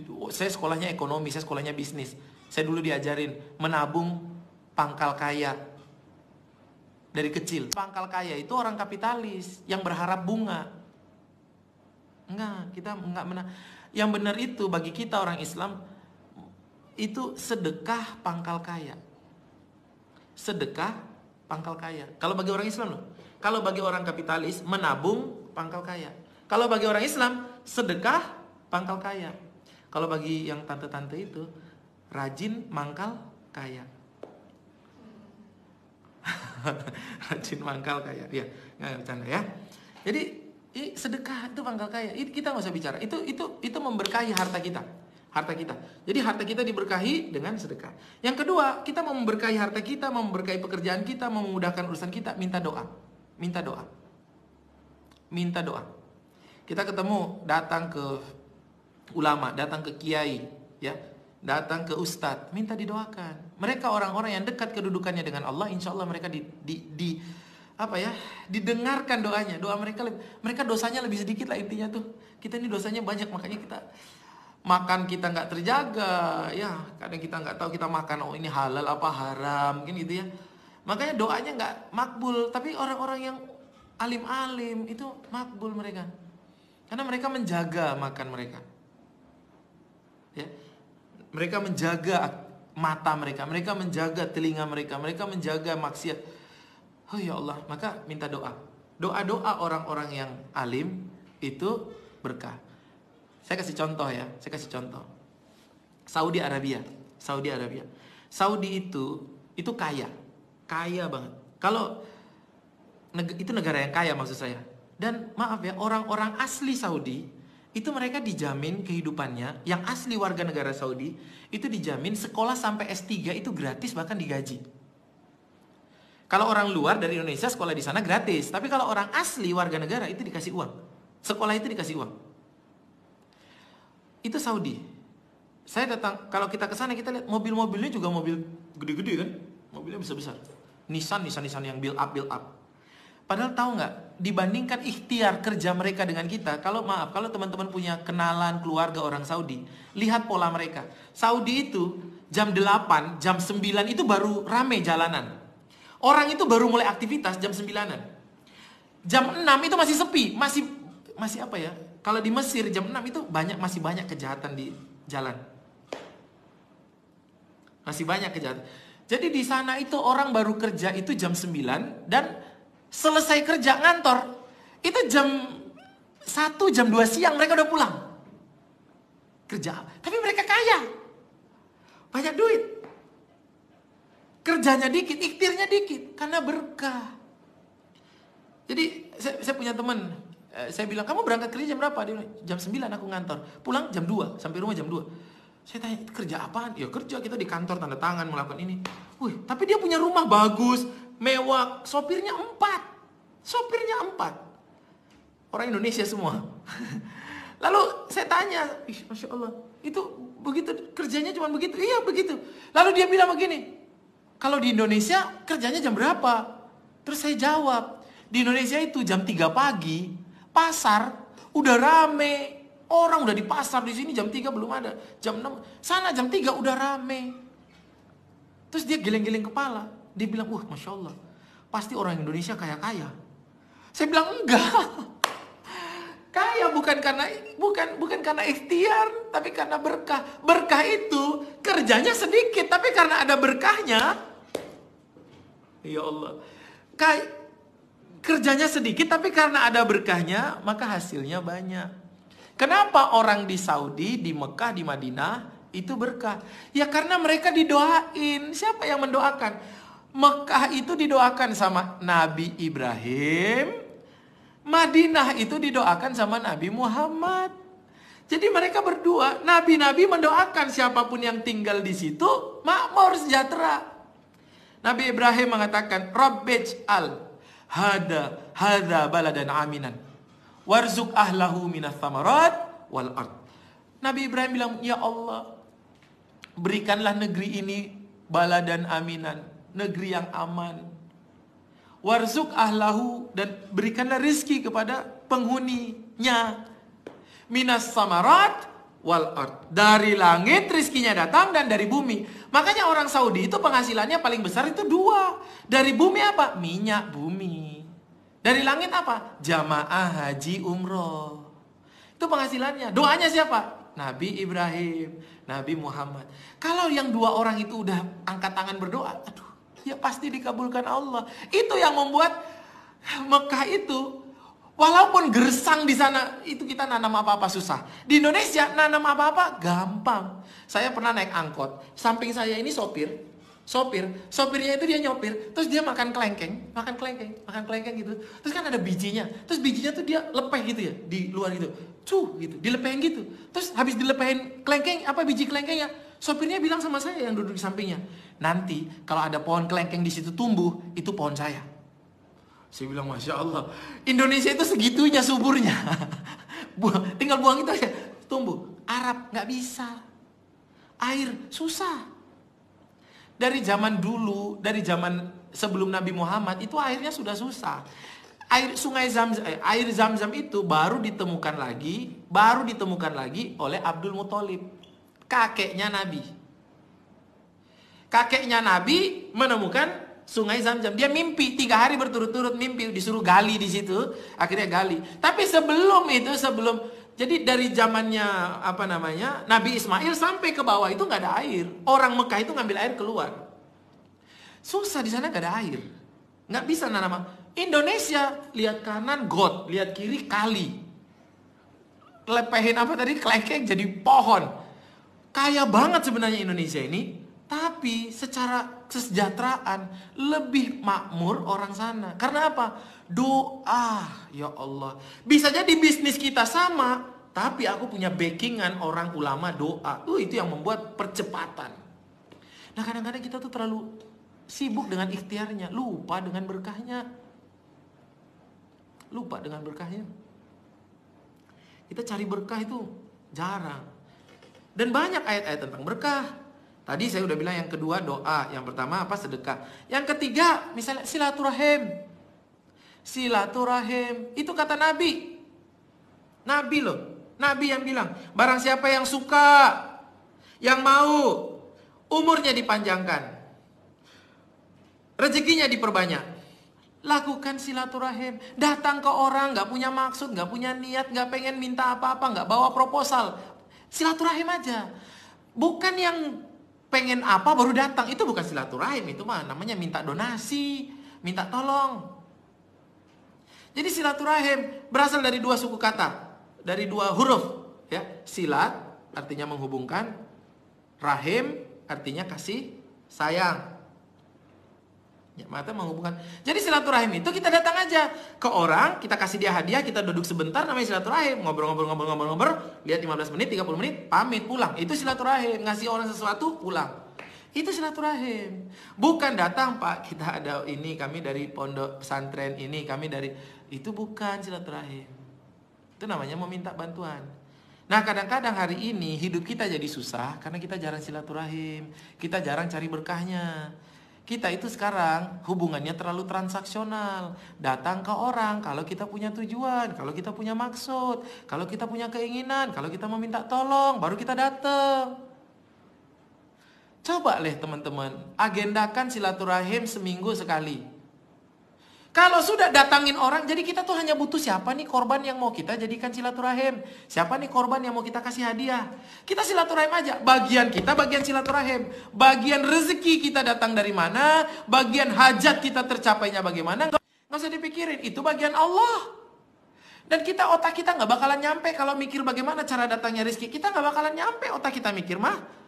Nggak bakalan nyampe bagaimana Alphard yang kita inginkan itu bisa datang. Bagaimana nanti keinginan kita bisa punya rumah itu bisa tercapai. Nggak bisa. Allah punya terlalu banyak skenario. Allah punya terlalu banyak jalan cerita untuk membuat kita mendapatkan apa yang kita inginkan. Tapi bagian kita tolong dilakukan. Bagian kita apa? Yang mendapatkan berkat tadi, silaturahim, sedekah, itu bagian kita.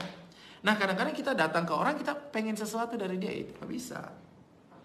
Kita nggak boleh berharap sama orang. Kita nggak boleh pengingking. Kan kita udah berikrar setiap hari, kita mengatakan iya na'budu wa iyyaka nasta'in. Hanya kepadamu kami memohon. Hanya kepadamu kami meminta. Jadi kalau kita datang silaturahim, nggak boleh mohon sama orang, nggak mau minta sama orang. Minta sama Allah, silaturahim sama orang. Soal bagaimana apa yang kita inginkan bisa tercapai, nggak usah dipikirin mah. Itu mah urusan Allah. Otak kita nggak nyampe. Lakukan itu jadi kebiasaan untuk mencari keberkahan. Biar orderan kita banyak, biar bisnis kita banyak, biar kalau sekarang kita nggak bisa silaturahim karena lagi pandemi, lagi ini kayak begini nih silaturahim nih. Nih kayak gini silaturahim nih. Masya Allah. Telepon silaturahim. Ya, kayak begini nih silaturahim. Maka yang ketiga, kita cari berkahnya. Cari berkahnya.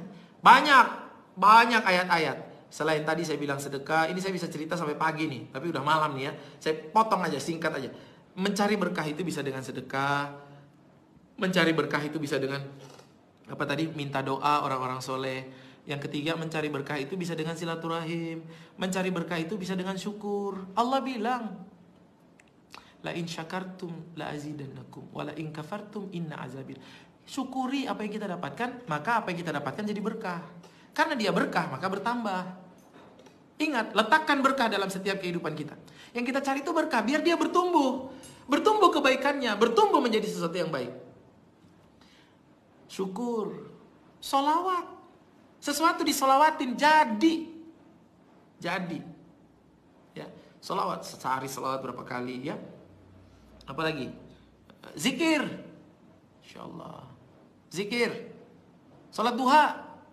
Jangan tanya sama saya dalilnya, udah banyak dalilnya. Ya, banyak. Tapi itu petunjuk dari dalil itu artinya petunjuk dari Allah, dari Nabi, supaya kita mendapatkan itu, mendapatkan berkahnya. Biar ingat ya, kita ini bisnis jadi susah karena terlalu ikhtiar, terlalu transaksional banget, terlalu mengandalkan pikiran kita, terlalu mengandalkan tenaga kita sendiri. Jadi berat. Oke, maka berkah. Nah, jadi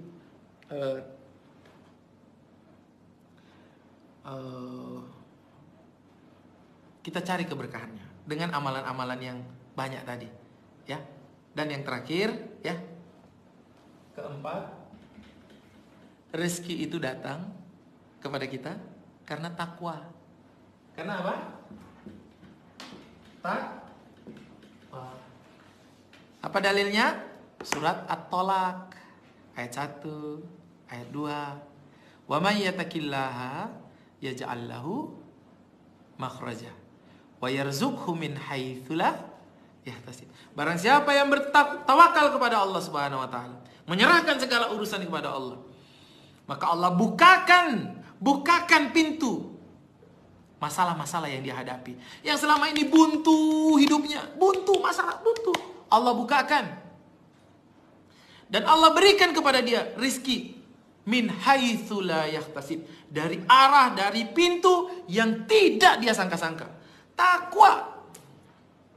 Takwa itu apa? Takwa itu apa? Menjauhi larangannya. Menjauhi larangannya. 1. Mentaati perintahnya. Kalau kita tidak menjauhi larangannya, ya Allah, insya Allah. Kalau kita tidak menjauhi larangannya, berarti kita berbuat maksiat. Maksiat itu penghalang rezeki. Insya Allah. Ini botol, ini tempat nih, ini tempat nih, ini tempat nih, ya, ini tempat. Ini rezeki masuk, ini rezeki masuk. Kalau ada dosa, dosa tuh begini, nih ditutup. Rezekinya bisa masuk nggak? Nggak bisa, karena nggak ada takwanya. Kan Allah bilang kalau kita bertakwa, kita bertawakal, Allah bukakan. Berarti sebaliknya, kalau kita dosa, Allah tutup. Sulit jadinya.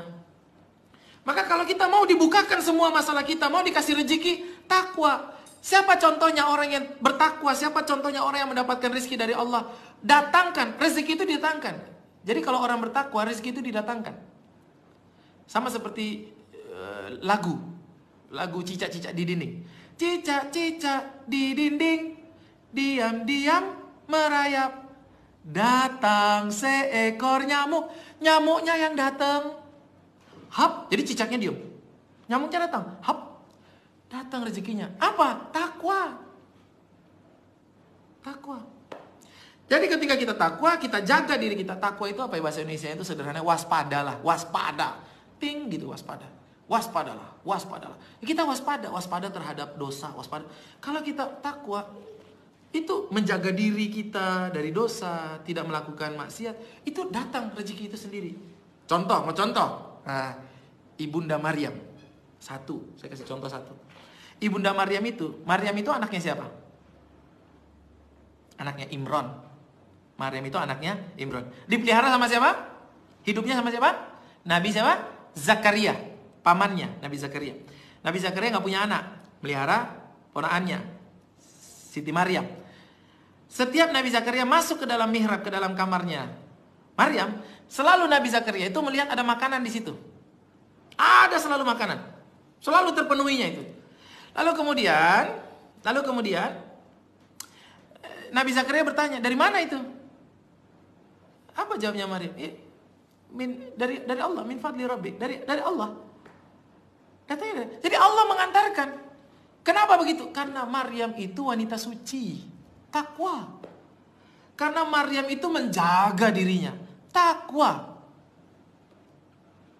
Semua orang yang menjaga dirinya, Allah datangkan rezeki. Nabi Adam, bukan Ibunda Maryam. Nabi Adam nih, contoh yang kedua. Nabi Adam ketika dia belum melakukan dosa. Nabi Adam kan melakukan dosa ya. Dosanya apa? Memakan buah khuldi. Dosa kan bagi Nabi Adam kan, karena itu larangan Allah. Kan tidak boleh, dilarang, tapi dia memakan. Sebelum Nabi Adam memakan buah khuldi, berarti Nabi Adam gak punya dosa.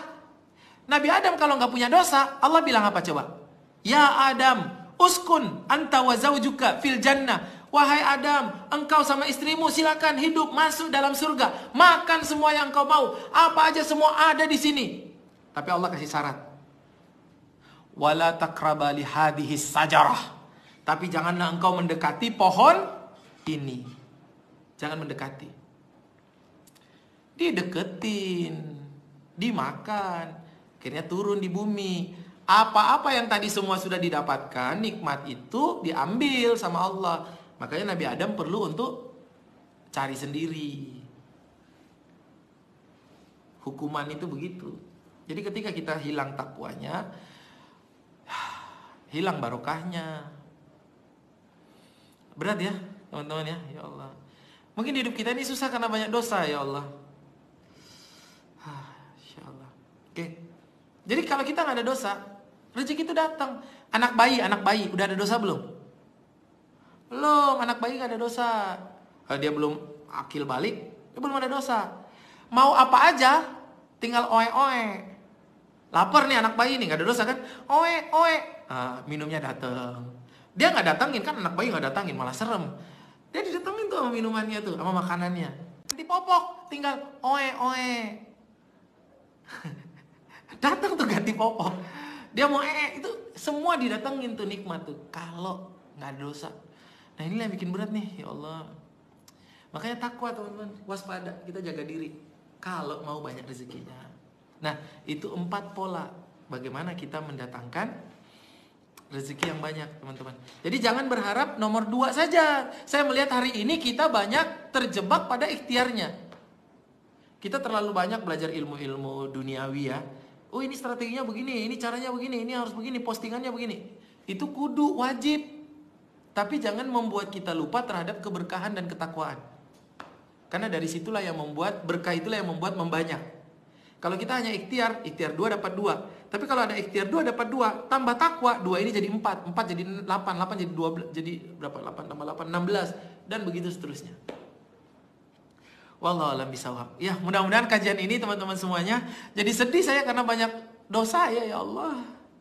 Astagfirullahaladzim. Itulah mengapa Allah bilang beristighfar itu memperbanyak rezeki. Karena apa? Istighfar itu membuat kita jadi meminta maaf dari dosa-dosa kita, minta maaf dari kesalahan kita. Istighfar kembali kepada takwa. Istighfar itu berarti taubat. Taubat itu jalan kembali kepada takwa. Maka kita jadi banyak rezeki lagi kalau istighfar. Ya Allah, mudah-mudahan Allah memberikan kepada kita kekuatan untuk senantiasa istiqomah dalam amalan-amalan yang menghasilkan keberkahan. Mudah-mudahan Allah menjaga kita dari dosa-dosa. Allah kuatkan diri kita dari semua dosa-dosa. Mudah-mudahan Allah berikan kepada kita ketakwaan, keistiqomahan dalam bertakwa kepada Allah Subhanahu wa taala, yang kemudian itu semua menjadikan hidup kita menjadi hidup yang mudah, menjadikan bisnis kita menjadi bisnis yang penuh barokah, bisnis yang penuh barokah dan menghasilkan banyak uang, menghasilkan uang yang berkah, menghasilkan uang yang menghasilkan kebaikan lagi ya Allah. Mudah-mudahan itu semua bisa kita dapatkan. Ya, mari kita jaga ketakwaan kita, jaga mata, jaga telinga, jaga hati, jaga bicara, jaga kaki, jaga semuanya. Ya, supaya kita menjadi orang yang takwa dan kehidupan kita pun menjadi baik. Mudah-mudahan materi ini menarik dan bisa membuat kita mendapatkan ilmu, kita mendapatkan pengetahuan, kita mendapatkan wawasan dan bisa merubah hidup kita menjadi lebih baik. Mudah-mudahan materi ini materi yang bermanfaat bagi kita semuanya. Mudah-mudahan kita semua mendapatkan pahala, dan mudah-mudahan saya sendiri mendapatkan amal jariah dari menyampaikan materi ini, yang saya harapkan hanya ridho Allah Subhanahu wa taala. Teman-teman semuanya, kalau ini bagus, teman-teman merasa ini bagus, silakan teman-teman untuk subscribe, teman-teman untuk share, dan yang belum follow untuk mendapatkan video-video berikutnya silakan untuk follow Facebook ini. Dan kalau mau lihat akun Instagram saya, boleh lihat Instagram saya @fitra.saleh. Fitra.saleh. Kita ketemu juga di Instagram, boleh. Kadang-kadang saya live di Instagram dan di Facebook. Kalau akun YouTube Fitra Jaya Saleh. Ya. Kalau nomor sepatu saya 42. Siapa tahu ada yang mau kirim sepatu. Ya. Wallahu a'lam bishawab. Billahi taufiq wal hidayah.